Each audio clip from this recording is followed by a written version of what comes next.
What is up, ladies and gentlemen? Welcome back to another episode of the Gcu Esports podcast. With me today is another special guest, Alex. How are you doing? Surprisingly well. Yeah. I'm not as nervous as I thought I would be. That's good. But, I mean, I get a little nervous sometimes coming to these things, I feel like there's, good chemistry, outside, and then it's like, oh my goodness, there's a camera. I freeze sometimes. I feel like I freeze. Mm-hmm. But let's start from the beginning. Where are you from? Where'd you grow up? What's your social security number? All that good. No, I'm just kidding. Yeah, no, that's my favorite thing is to put all my personal information out there for the world to see. Every time I fill out a tax form or something, I'm like, do I really need to put all this information on here? Okay, yeah, we're totally gonna go past this. We'll come back to it. But I'm the same way. I do a lot of stuff. Shout out to my mom and my dad. I always call them whenever I'm doing something important. I was filling out, I got the opportunity recently to work at the fan experience for the Super Bowl. Oh, cool. And so I was filling out their information through A+ and putting in my address. And then I always get to that social security where, you link your bank account and stuff like that, make sure that it's the right person. And I'm always like, am I sure? So I call mom, I'm like, Mom, Dad, are we sure that I'm okay? Because, I don't want my identity stolen. I know, That's the last thing I want. Because I get nervous about bringing my wallet to places and stuff like that, and I don't have my wallet on me right now because I don't really need it right now unless I was going to show my credit card numbers and stuff like that.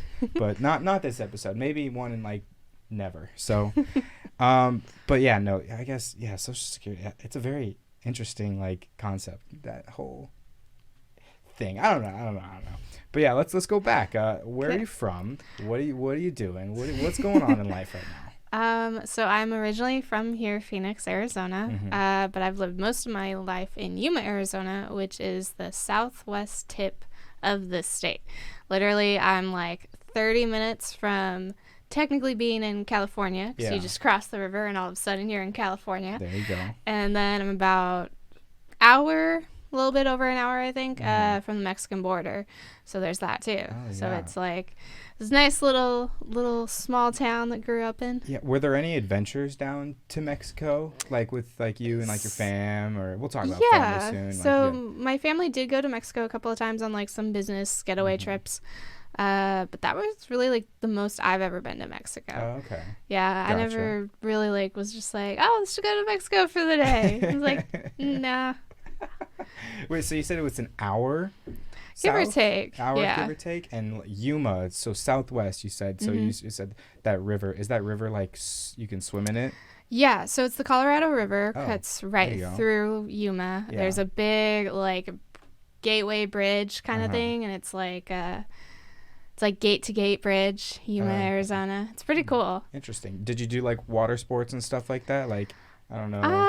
Did you not guys have a boat out there or anything like that? I didn't have a boat. My best friend, she and her family had a boat, so we'd go on weekend trips with them, and we'd go to the Colorado River and just cool. ride the boat around. I did one day for my senior year of high school. Me and 20 other people bought in and just lazy rivered down the Colorado River for the whole day. We all got sunburnt. It was a great experience. Did you guys did you rent out inner tubes and stuff like that? Okay, that's cool. They have something like that. I don't know if this is the same place, but I did this with my friends this semester last in I don't know, August, October, somewhere in that area. I don't know if it's north or not, but they have something like that where it's you can rent out inner tubes, and you can rent out inner tubes that have coolers in them, and you can go up there and just float down the river. And it was really cool. It was very scary because it's very narrow, I want to say. So, Some places, yeah. So you get in your inner tube, and we had this, so there was I don't know, 12, 13, 14 of us. There was a lot of us. Yeah. And we had this rope that we kind of slipped through all the inner tubes that we were all connected. And so there's this big group of people that are coming at everybody. And so all these people who are just these couples out, it was for Labor Day weekend actually. Okay.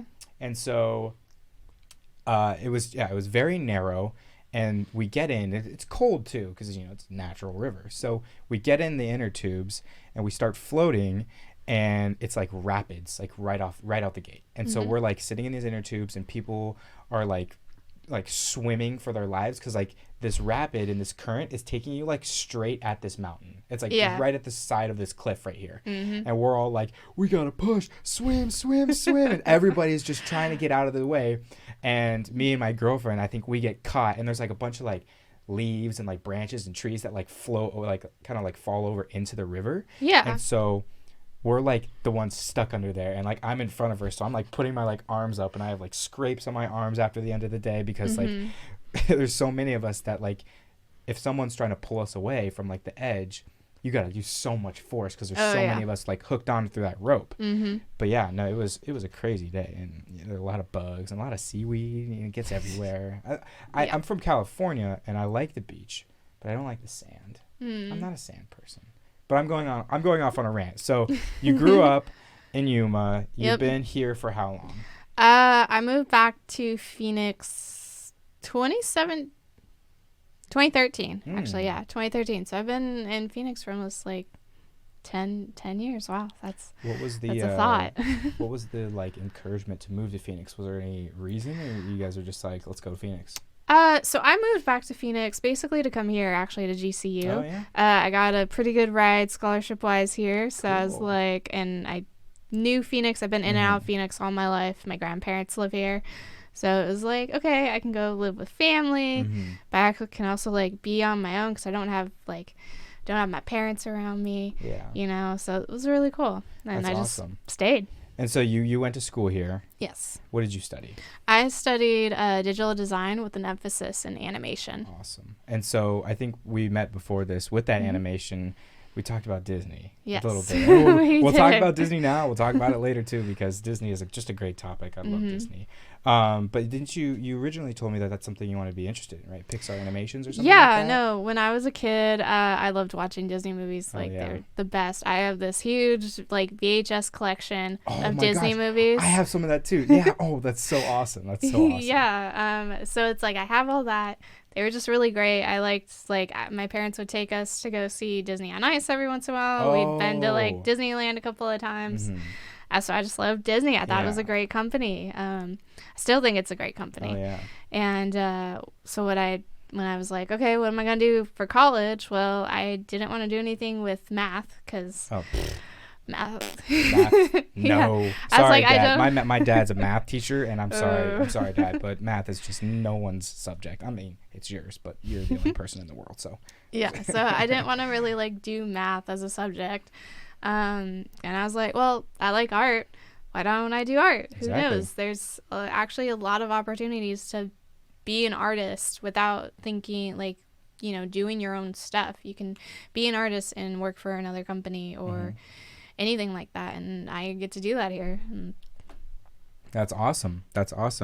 And with that, you graduated with that, right? Yes. Okay. And so this leads me to like, what were the next steps after that graduation? Like, did you take any like steps to try to get through Disney, or like anything in that realm of, you know, getting into that animation kind of stuff? Yeah, at that point in my life, I did not take any steps to kind of like work for Disney, mostly because it was very expensive to live in California. Yes. And I was like, you know, I got student loans. Yeah. Fresh out of college, it's like, ooh, I don't know if I could make it on my own in California at the time. So what I did instead was I had gotten into production as an audio-visual technician in school. So I kind of started looking for jobs that were similar to that. I did a couple freelance jobs for the MIM, which is the Music Instrument Museum. So it's like I worked with them for a little bit, and then I also was the people I worked for here at GCU as a student. I was really close with them, and they had a position open, so I was like, hey, I'm still looking for a job. I'd reached out to a couple of companies for graphics and stuff, and I hadn't heard anything back yet. And when GCU called me and was like, hey, we got a job, you interested? I was like, yes, I will gladly take that job. So that's awesome. And then in regards to like the work area, the workforce. Did you have any other place you worked? I think I have something written right here, but I think I want you to tell me about it. Yeah. So I've actually worked a couple other jobs before. Yeah. So my first official job that I got paid for all on my own was a Kohl's associate. Yes. Yep. I love Kohl's. Kohl's is a great place. It is. I actually highly enjoy shopping at Kohl's. Yes. So I worked there as a as a floor associate. So I helped like organize the floor, put the clothes away from the fitting rooms, things like that. So that was a pretty good experience actually overall. Like I didn't have any really bad That's awesome. things or anything. Didn't have like a lot of like almost never had like bad interactions with customers or anything like that. Wow. How long did you work in that industry or that experience? I believe it was 6 to 8 months. Okay, nice. Yeah, it was pretty short in the long term, but it was still really good. I mean, it taught me a lot because, like I said, that was my first actual paid job. Yeah. Whereas, like before anything I ever did work, it was like I was volunteering to help out, like with other jobs, or it's like I just would listen to my parents talk about their jobs and how they kind of do things. So it was kind of cool to like go in and learn, okay, this is how you work a real job, this is how you take breaks, and this is how you like get your schedule and things like that. Right. Yeah, I went through similar experience. I had 3 years under my belt at Target throughout high school, so those are some good stories. I might dive into those later. But with the 6 to 8 months with Kohl's, are there any secrets? Are there any like anything that like from the back end of that you could tell us customers? Maybe like how to get more Kohl's cash or something. That I don't know. It has been a couple of years since I've worked there, so things could have changed. Definitely. Really the biggest thing was for me was like getting to know when the really good markdowns were. Like when like I actually got to know when they would like go and do the markdowns on clearance, like before they actually became on clearance. So then it's like I could kind of like keep my eye out on it, and then I could be like, oh, there's that shirt that I really wanted that was like $90 and it's gonna go on clearance next week. Whoa. So it's like things like that was pretty cool. That's cool. Yeah, we didn't have that kind of stuff at Target because when I worked at Target, I was just a cashier for maybe like a year. Okay. And I hated standing around. I couldn't and at the time I think it was 2016. At the time, they didn't have the little mats for you to stand on, so it was just straight tile. And I didn't have great like athletic shoes either because I was just like I went to work, and I kind of went to work like after I got out of school and stuff like that, so I didn't have a lot of time. I mean, I could have found time to get shoes. I could have done that, but I didn't want to go out. I'm not a huge like errand person. I don't like to run errands, but yeah. So like we didn't have the mats, and then a year goes by, and I'm just like, I just don't want to do this anymore. And so I talked to my manager, Sharon. Sharon, I don't think you'll be watching this, but if you're watching this, awesome. Hi, Sharon. She asked me, she was like, do you want to do like guest services? And I'm like, yes. Because at guest services, you're not only like walking a little bit more, you're still pretty stationary, but excuse me, you're like going back, you're getting people's pickup orders, you're returning their clothes, sometimes you're doing like, we call it go backs. You go backs? Does that ring a bell? You like put stuff back on the floor that like people return. So yeah, we do stuff like that. You walk around, you got your walkie-talkie. I thought it was so cool because as a kid, walkie-talkies were like, if you had walkie-talkies, you're like, oh my gosh, that was just so awesome. Like I had a walkie-talkie. My neighbor across the street, and I think my neighbor down the street also had a walkie-talkie, and we would just be like, yo, you guys want to play video games or something like that? And so like going into this job, when I was like, I get to use a walkie-talkie, but I have to use it for professional uses.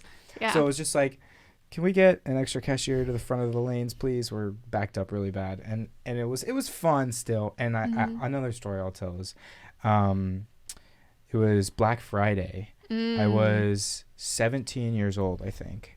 And it was, I don't know what it was, but it was just like, I had never worked a Black Friday experience. And so I wanted to work it for like as long as possible. And this was when like Black Friday, like the stores were open like the entire, like 24 hours. Yeah.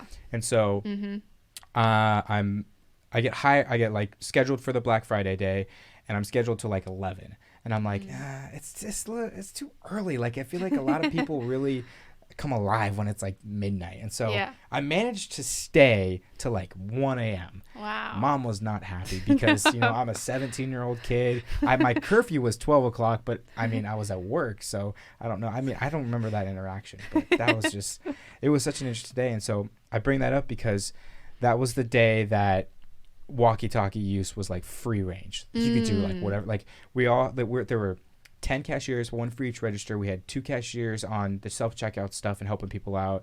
And then we had like my manager, my like other of my coworkers that were working guest service and stuff like that.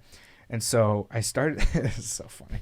I started the night out just giving people nicknames. And so like my manager at the time was Spencer, such a great guy. And I was like, Spencer, I'm nicknaming you Big Brain, because he went to like UCI and like I don't remember where he went to school, but he was like super smart dude, like, and like pretty like sociable too. And so like I called him like Big Brain, and it just caught on. And I was like, Big Brain, are you on 2? Like channel 2? Yeah. And then, you know, I gave like Sharon a nickname, and I gave her, and then like the whole night we were all like, yo, Fire Wing, yo, Flame Fox, yo, blah blah blah, and just calling each other out. It was so much fun. That was like probably the most fun I've ever had working in retail. Oh man, I totally went off on a tangent. This episode's about you. I'm so sorry. That's okay. Okay, so yeah, worked at Kohl's. Anything after Kohl's? Yeah. So after Kohl's, I got hired as a student worker here at GCU for the AV technician team. So during my semesters, I would work here, and then for a couple of summers, I would drive all the way up to Washington State. And I moved in with my cousins, and I would go work at a hotel called the Heathman Lodge, which is a very cool hotel if you ever go to Vancouver, Washington. Oh, Washington, okay. Yeah, definitely go check it out. So I'd be a front desk person there. Okay, so then that was also a pretty interesting experience. You know, just getting that end of being in a hotel was like, okay, now I kind of like understand what the day-to-day of the hotel is. And stuff like that, definitely. So you were a front desk worker? Yeah. Okay, and was that like checking people in or like? Yeah. So there was 2 different shifts, 3 different shifts. So you had the morning shift was like 7 to 3. You had the afternoon shift like 3 to 11, and then you had the overnight shift, which was like 11 to 7. I only worked the overnight shift once or twice.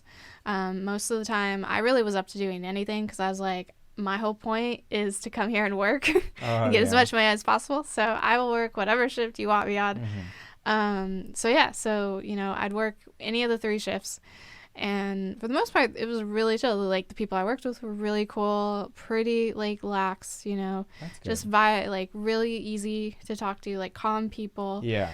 You know, and most of the customers were pretty calm too. You know, every once in a while, like with any industry, you know, you do get a couple people that... Couple of crazies, definitely. Yeah, just, you know, like...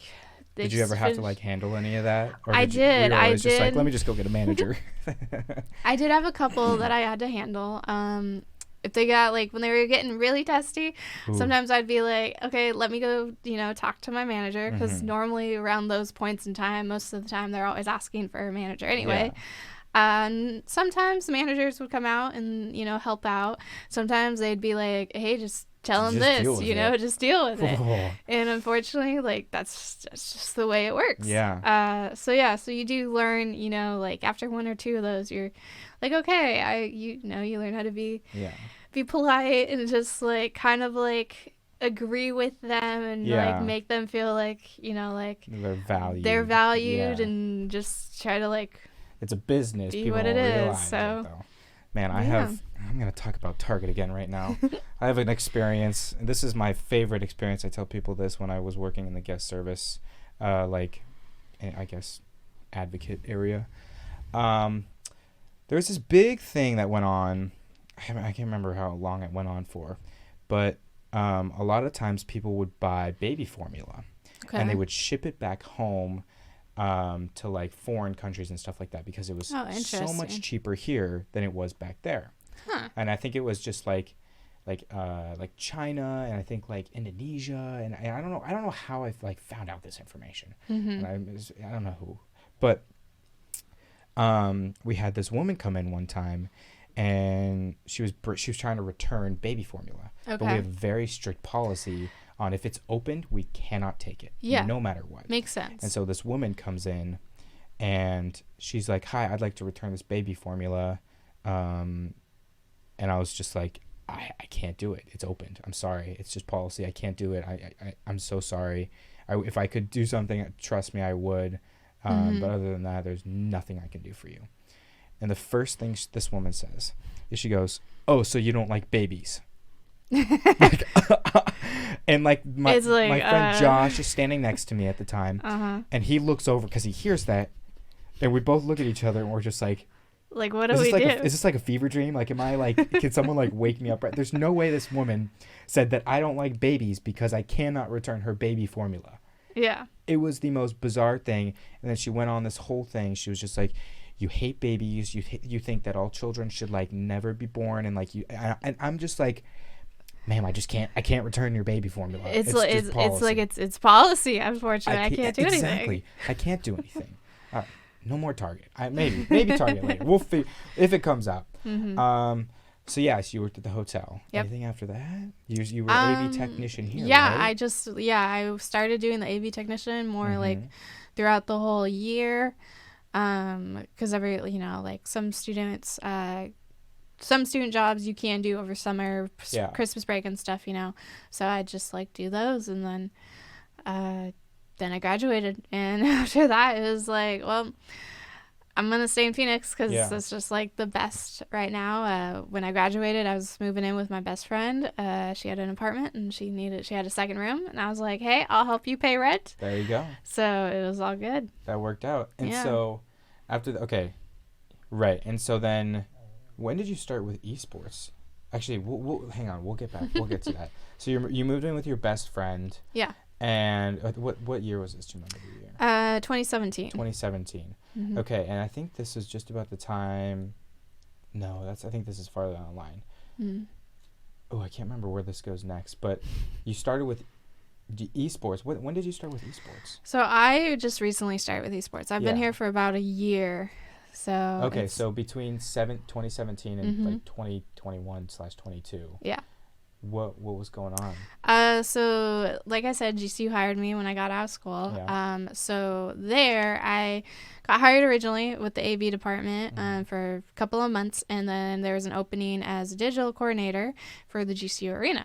And I was like, okay, cool. And that job specifically, it was a lot more designing. So I got to design and work with a lot of the motion graphics that get played during basketball games. That's like your forte right there. Yeah. And stuff like that. So that was really cool. I also got to learn, kind of like round out my production side, because I got to learn about cameras and live footage and things like that. Awesome. Excuse me. So we did that, and that was really cool. And I still got to see like my people that I knew in AV, because we work events together. So that was really cool, and I got to see them, hang out with them, which is neat. And I personally I do enjoy this campus. I think it's really great. I think it's a great campus. It's really cool. It's very welcoming. You can almost almost anybody you talk to always has like a nice thing to say. Yeah. Like you never really come across anybody that's just like having a bad day or like grumpy or anything, which is sometimes very strange. Yeah. But it's also really cool. So I just worked there, and that was really cool because, like I said, I got to make a lot of graphics. I got to run shows, which was really neat to me. And it was just fun. How long were you doing that? About 3 years. About 3 years? 3.5, okay. Yeah. And by that time, were you still with your best friend in the apartment? Yeah, for most of it, I was. Yes. Are you still with her? Not anymore. No. A couple of years ago, I actually bought my own house. Hey. Which is really cool. I got it, when the market wasn't as, smart. Super insanity. I actually got it at a really good price. In a really nice little quiet area. That's awesome. Where if you're not really paying attention, you can drive right by it. Took me a couple of U-turns to remember where it was. Definitely. But it was really cool, and I love my house. And it's really nice. And so, I think this is where I'm picking up correctly. At this time, Jay, who we just had on the podcast an episode before you, he just got hired by John. to head the esports, right? Think so, yeah. Yeah. And so you were looking at trying to get a roommate, right, at the time. Mm-hmm. And so I think you said you reached out to him? So actually, he reached out to me. Okay. So he was looking for a place, and he was like, "Hey, so told me your name. Are you still looking?" And I was like, "Yeah." So we talked. Did an initial like candidate interview. Yeah. Just feeling each other out, and I was like, "Cool. When are you driving down?" End of October. Awesome. Place will be ready. So yeah, and that was that. Awesome. And so from there, I think. I'm trying to think. Jay, he got hired, and then didn't he offered you the job, right? Yeah, 6 months into when he got hired, he actually offered me a job while we were here on campus. And he's just like, "Hey, you know a lot about broadcast. I'm looking for someone to help me run live streams of our games, of our tournaments. What do you think?" And I was like, "Sure." So it like, sure. You're very go with the flow, Alex. It was. There was, did ask for a couple of days to think about it just because, I was so comfortable in where I was at the time. But really it was like I was getting a little antsy there, because sometimes it's like you get a job and you're comfortable and it's like it's the only thing you ever want to do. And sometimes you just fall into comfort just based on habit. Exactly. So I was really like, looking to do something a little bit more, like just help out more and stuff. And this was so new. There's almost everything about this job is new to me. Like I said, I have the experience with broadcast. Yeah.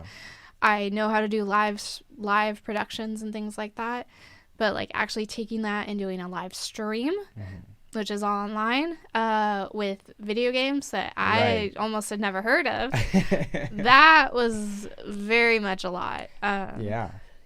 That's another topic is esports itself. You didn't play a lot of games growing up. No, the only games, like I did get like a Game Boy and the DS. Yeah, I got those, but a lot of those games weren't competitive games. They were, like, oh, let's, pre-walk your life. Here's your 4 choices, and you get to, make your choices, and then it's like, oh, the game's over. Happy life. Yeah, and it's like, do you want to do it again? And you do it again, but you pick a different choice, and then it's the same thing. Why can't we make that competitive, guys? Why can't we we should be like having speed runs on Sims or something like that. That would be awesome. But here's a good. Do you have any like favorite video game like right now that you I do. So just recently, Gameloft, which is a video game company in production with Disney, just released a new game. It's called Dreamlight Valley. Right. Yeah, they did early access last September. So I was like, hey, this brings 2 of my favorite mobile games together, pretty much. Like my other favorite game is Kingdom Hearts, and so it was kind of like Kingdom Hearts styled with like quests and things like that. And then my favorite mobile game is Disney Kingdom, where you basically get to build your own Disney park, and you get to that's cool. interact with the characters. That's awesome. So that brought both those together in Dreamlight Valley, and I was like, yeah, let's do it. I'll pay the developer to be early access and check it out and stuff, and it's been really cool actually. And so, is it out right now for everybody to play? I believe it's still early access right now. Okay. Gotcha. And so you said it's like everything you dreamed of. And you told me about it, and like I thought about it a few times, and I do want to try it out. I know like esports, like competitive esports, you might not have this like list, but like top 3 video games of all time. Do you have like a comfort video game that you like roll back to like when you're just kind of like relaxing or? Yeah, I guess my comfort video game would probably be the first Kingdom Hearts game on PS2. I still have a PS2. Oh, nice. So it's like, I can pull that game out and play whenever I'd want. That's awesome. So I've played that game probably at least 3 times already. I don't always like get all the way to the end. Yeah. Sometimes it's like, I start it from the beginning and I go through for X amount of days, and then I'm like, okay, I'm gonna go do something else. And then I come back and I just start again. Yeah. But yeah, no, that would be like my most comfort game to go to. Another PS2 game actually recently that I done this last year, I discovered is called Psychonauts. Why does that sound so familiar for some reason? I think it's a PC game too. But yeah, I got it. Well, I discovered it on PS2. Yeah. And so I've played that, and that was really cool because it was just all about like, you know, using psychic abilities to teleport and like levitate and read people's minds. And interesting. it was pretty cool because you like develop your skills, and you get to, and it's like this blocky, like rough looking characters, and it's just cool. It's like the old nostalgia, why not? that is just so like relaxing and at ease. Okay, here we go. Favorite Disney movie? Sleeping Beauty, the classic. Okay, and favorite Disney character? Cinderella. Okay, nice. And oh man, I think my favorite Disney character is Hercules. Hercules is a good one. I love Hercules, and I love Pegasus and all that. I just forced my girlfriend to watch Hercules. Oh, wow. Fall asleep, and so we had to rewatch it or pick up where we left off. Do you have like maybe top 3 Disney characters of all time? Let's see. This is always hard because they vary, you know, like different things. It doesn't have to be princesses or like princes, but you could do like Mulan is definitely up there. Oh, I like Mulan. She's really cool. Brother Bear is actually I love like that movie. a great one. I think it's really cool. I remember when Frozen came out, a lot of people were like, oh, this is when Disney finally did a brother like family movie. And I'm like, what about Brother Bear? Right. Brother Bear was all about like that's a great, they have a great soundtrack. You know, Tell everybody that's the one. Yeah. Oh, that's a great song. Yeah, so that was really cool. That artist, Aaron Buron, I believe, that helped like design and create the art for Brother Bear. I actually got to sit in on one of his lectures once. I went to this expo called CTN. They do it almost every year, and they have like a bunch of artists there, people from the industry, and you just get to, you know, they talk on panels. Where is it? It's in Anaheim, California, actually. I'm like 20-30 minutes away from that. How have I not heard of this? Yeah. Dang. So it's pretty cool. I went a couple of years in a row, and it was really fun, and it was just cool. I actually got a bunch of free posters from it. So in my mini poster collection at home that are like movie size posters I just got for free because I was at the conference. Wait, that's awesome. Oh man. Yeah, Disney has definitely been a very inspiring company for a lot of people. Have you ever been to Disneyland? Yes. Okay, this is great. Oh man, we might talk here for like 20 minutes on Disneyland alone. All right. Favorite Disney ride, favorite Disney food, I need all of it. Favorite Disney ride is Storybook Boats. Oh, so okay. I love that ride. I love seeing all the little miniature like takes on all of them, mixing them in from like what they actually look like into like, oh, that's in like Norway or Greenway or, you know, whatever. So that's really cool. I love seeing that. You know, going through the whale's mouth is kind of like sometimes it's kind of scary, but overall it's really cool because you just get to like transport yourself. Fun fact: I actually just went on Storybook for the first time in forever. I've never been on it. My girlfriend had the opportunity to be a PhotoPass person over the summer. She lived in Huntington Beach at the time, and you know, she got me in a couple of times. We had such a good time, and we hope to go back this summer. I'd never been on the ride before, and my mother actually worked with Disney for 20 plus years. Wow. And so she was, you know, she started as like a float driver and stuff like that. And so we went to Disneyland often enough, you know, maybe like once a year or something like that, you know, because, you know, it was busy and we didn't have a lot of time. And I'd never been on it because I was a huge like roller coaster junkie, you know, like I only want to go on the fast rides, Mom. Like, Dad, I don't want to go on Toy Story Mania again. Like I'll beat you in Toy Story Mania again, but I didn't want to. And so Yeah, I went on it for the first time this summer, and it was super cool. When was the last time you went? The last time I went was in 2019. Okay. Right before kind of like COVID happened. Yeah. So in the storybook ride, I don't know, I'm sure it was, but there's a frozen like kind of castle. That's super cool. Like I didn't know, like, you know, maybe it's just like right under my nose that the storybook ride is gonna show some stories when you're on the ride, and so I didn't know what I was gonna expect going into this. You know, I knew it wasn't gonna be anything crazy, but you know, I was just like, I gotta do it. I got to do it once, and it's now like one of my favorite rides because it's just like so relaxing. You get in the boat and you just go around and you see like the snow, I think, or the Alice in Wonderland like tree and stuff like that, and like the frozen castle. And I don't think they, oh man, I can't remember, but have they put in, what's the movie called? Luca. What's that town called? Ooh, I do not know that one. I've not actually watched Luca yet. Or something like that. It's something Italian, but it's possible. I don't know if they have that in there yet, but that's a very, you know, popular kind of location. But regardless, okay, so storybook is your favorite ride. Yep. I think mine would probably be Incredicoaster or Thunder Mountain. Those are again, good. I'm roller coaster junkie. My sister's roller coaster junkie. She just bought a season pass to Six Flags because she's in Malibu right now for school, right? And it's like 30 minutes away from her. So she called me the other day and she's like, Jack, you have to get a pass. I need somebody to go with on these roller coasters.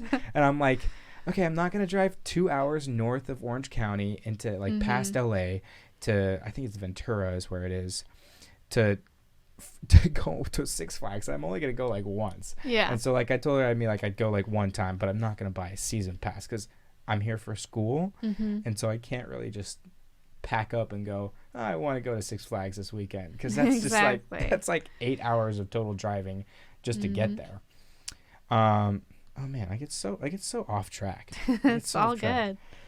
Okay, so Disney, your favorite ride, storybook. Do you have a favorite food that they serve? Like people love their churros and their popcorn.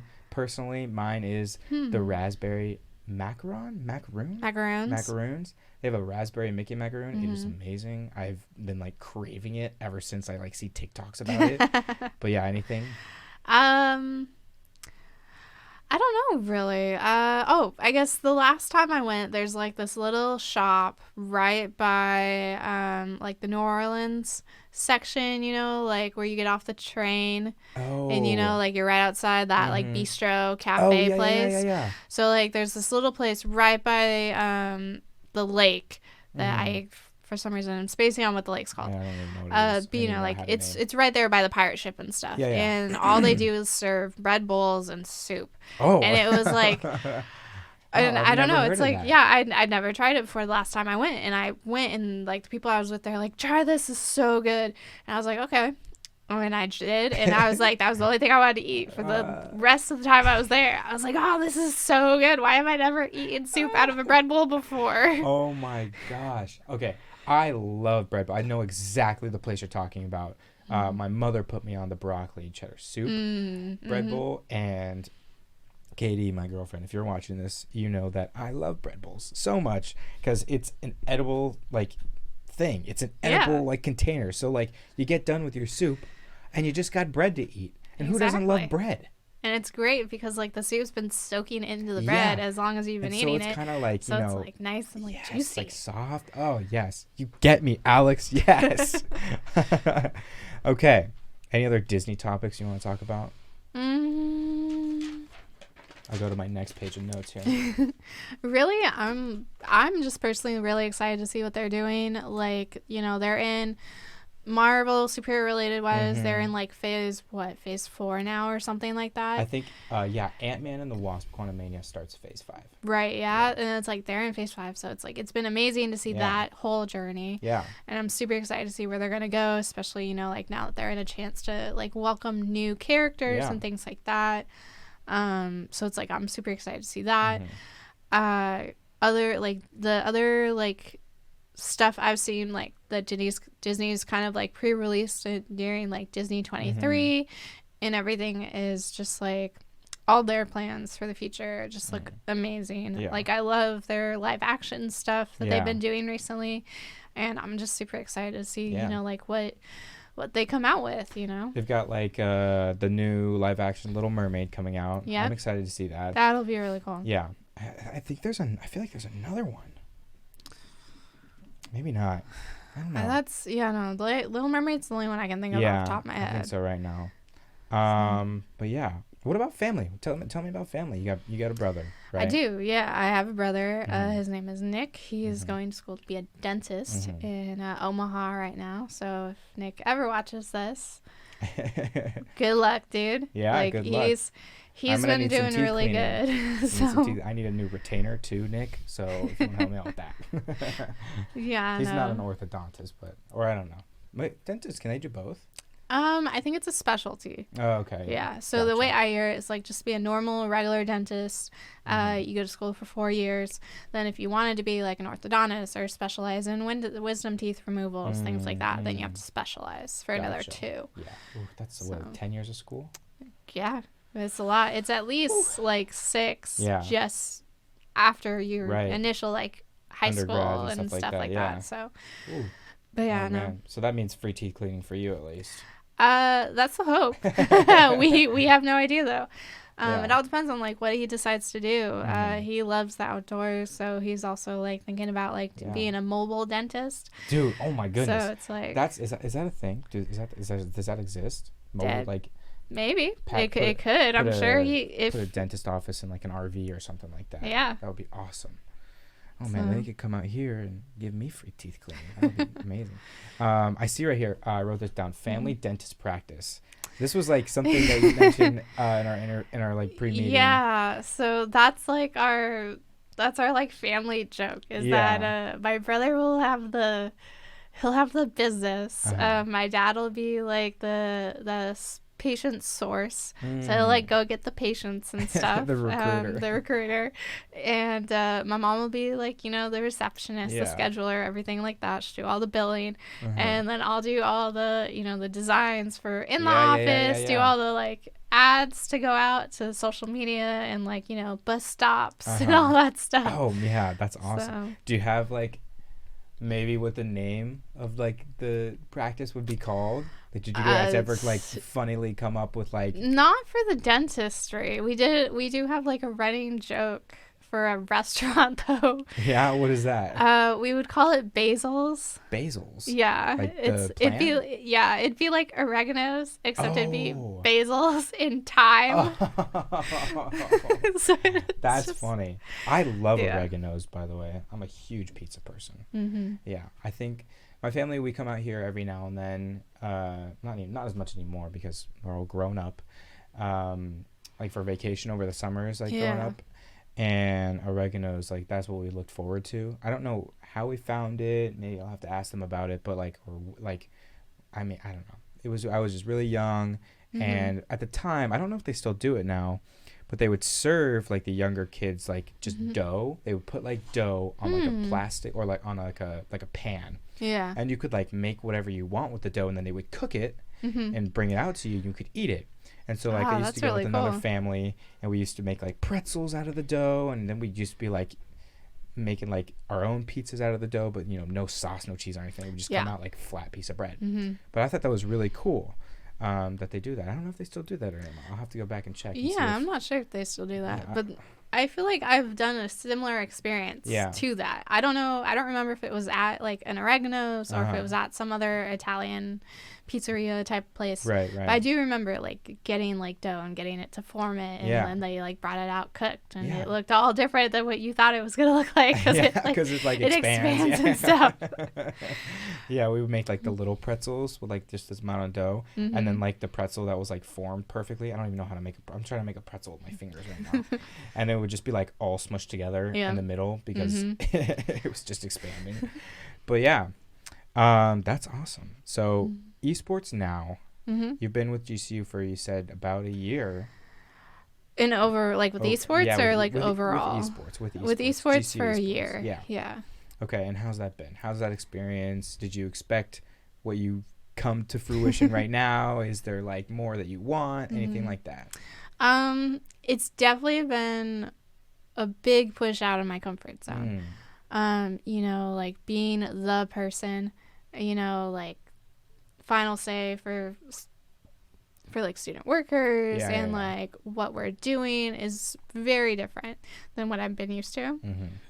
But it's been really cool. Like I have grown a lot and I've learned a ton about games that I don't think I ever wanted to know.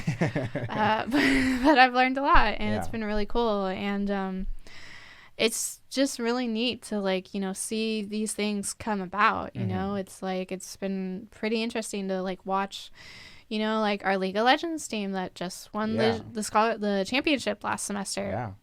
You know, like have them on the stream and like watch them play, and it's like it's pretty cool. I think if anything, really, it's what I've gained, what I try to do with the shows that we produce is I try to like implore the talents, you know, the casters, to really talk about the games, you know, like the detail, and like the normal, like a normal non like info person gamer would could then learn about them, because I'm like, I feel like that's really like that's the kind of the key. Like, yes, you want to be analytical for the people who are pros, play the game all the time, but you also want to remember like probably 9 out of 10 like people that click on the stream initially, they might not know what's going on. You know, they might just be like, oh, this looks kind of cool, click, and you know, they might be like, oh, I don't know what's going on, but there's a lot of stuff going on. It just, you know, people are screaming in the mic, so you know something's happening exciting. I'm just getting excited. Exactly. So it's been pretty cool, like to learn that way and to see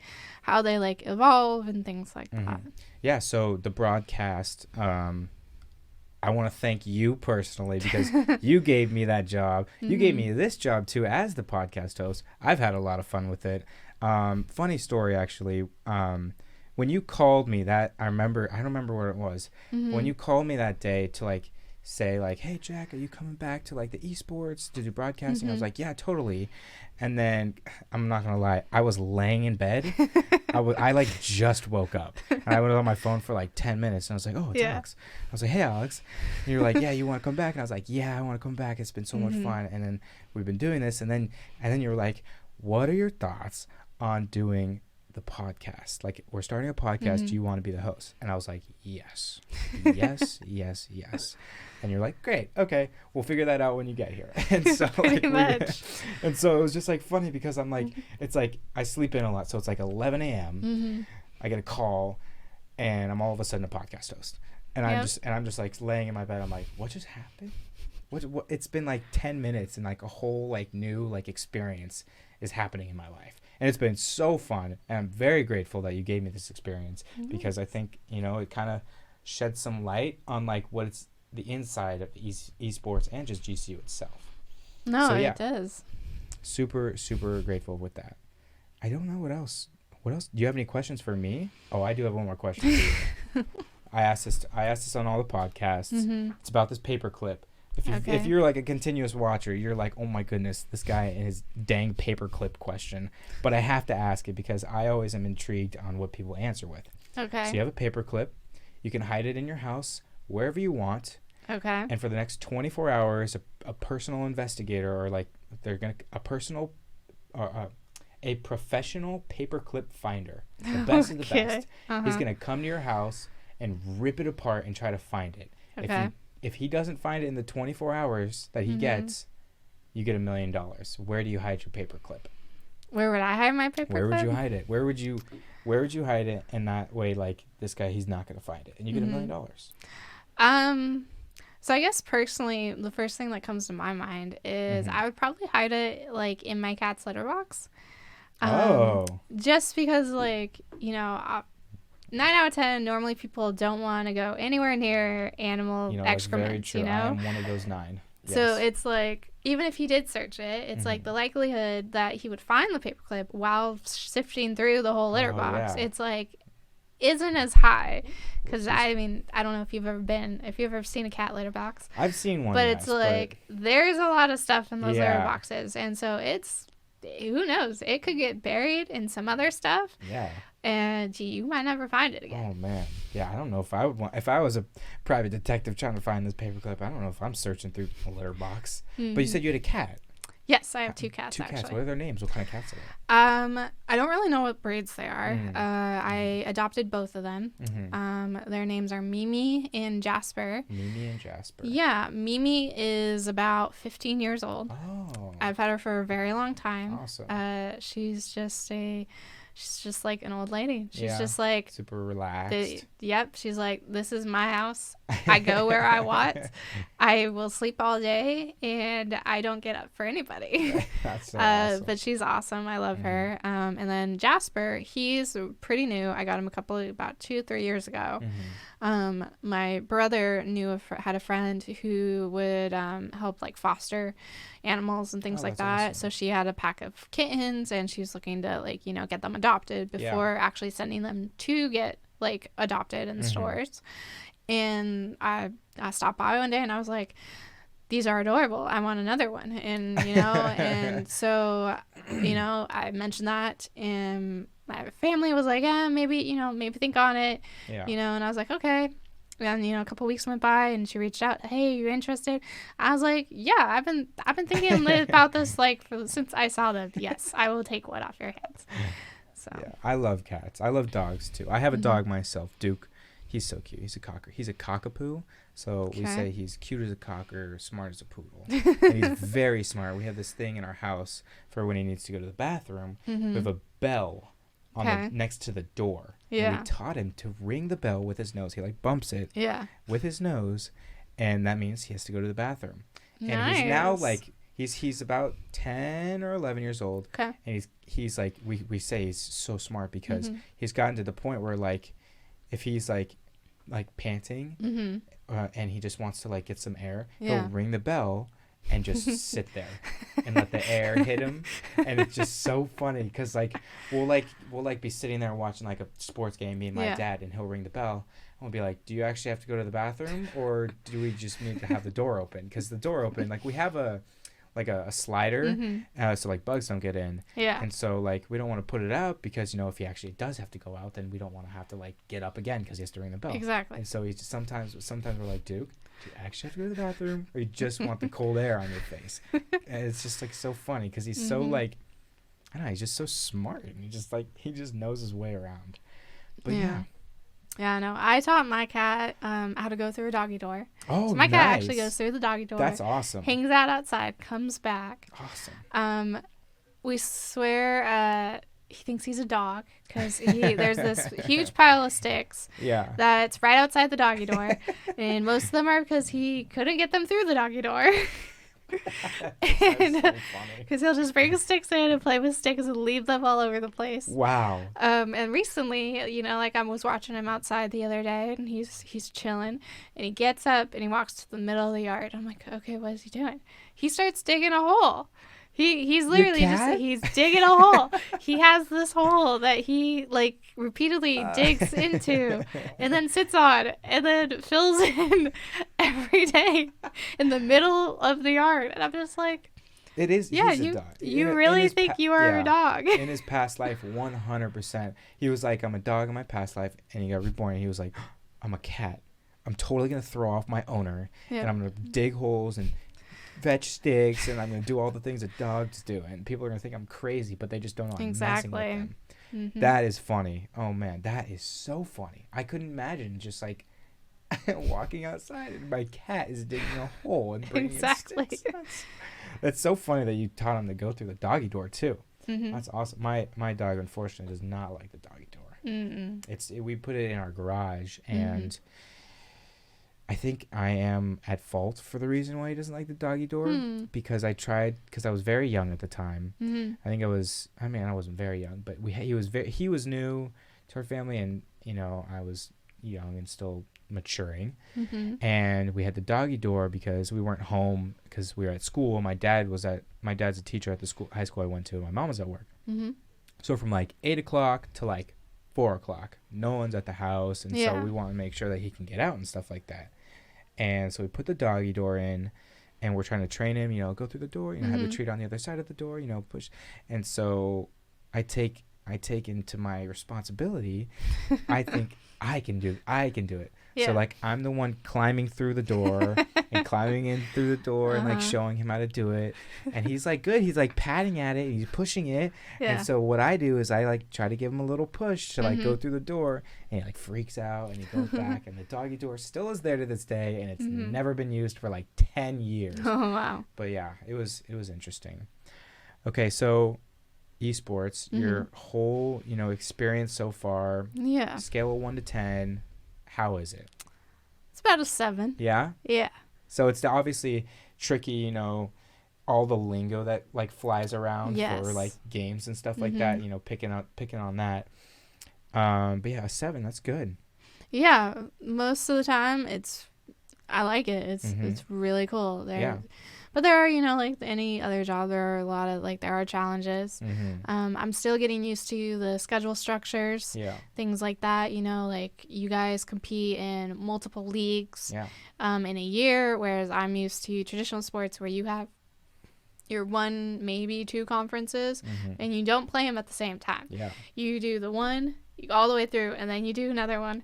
And so it is very different. Yeah. And then do you have, so you're pretty skilled in production and media and, graphics and stuff like that. Do you have any like words of advice to like younger people who like maybe want to get into this field?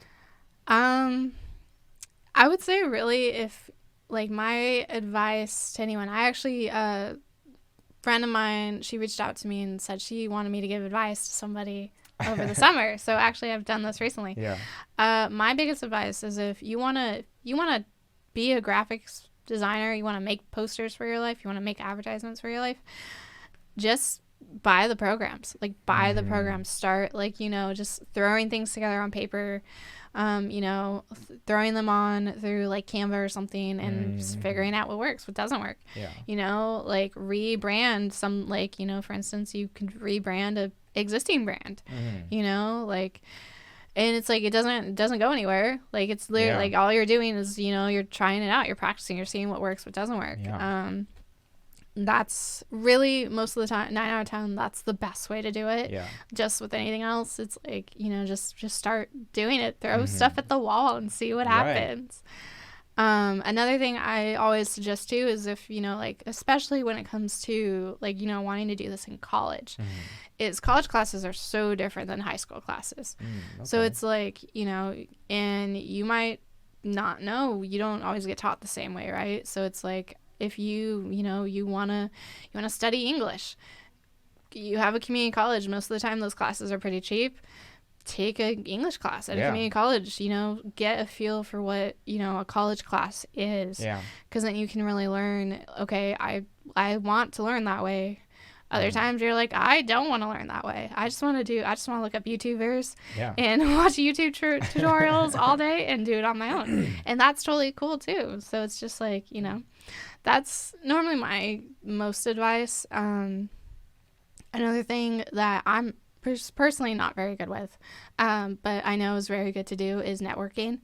So it's like, like if, again, you want to get into a certain field, look up events that they go to, or, like if they have certain conferences, try to, go to those, talk to people. I know some others too. It's like for gaming, for instance, it's like, I don't necessarily have to go to like a DreamHack to network. I could go to any conference really and just just stay back one time at a panel and talk to the people that are already production and be like, hey, how do you guys like this? How do you do this? Are you in a union here? Like what, and it's like, it's really the best way to do it. Yeah. So. Awesome. Do you have any questions for me? Yes, I do. Oh, yeah? Yeah. All right. Oh, man, I'm interviewed now. Yay. Yeah. So I know you are a Rocket League player. Yes. Correct. Did you ever have dreams of trying to, be like a pro player for Rocket League? Can you be a pro player for Rocket League? I wish I could say yes to that. I wish I could say. I had this like span from 2016 to like 2020 where I would play like once a day for like 3 hours. I was addicted to it. And like I would get like stuck in like certain ranks and stuff like that.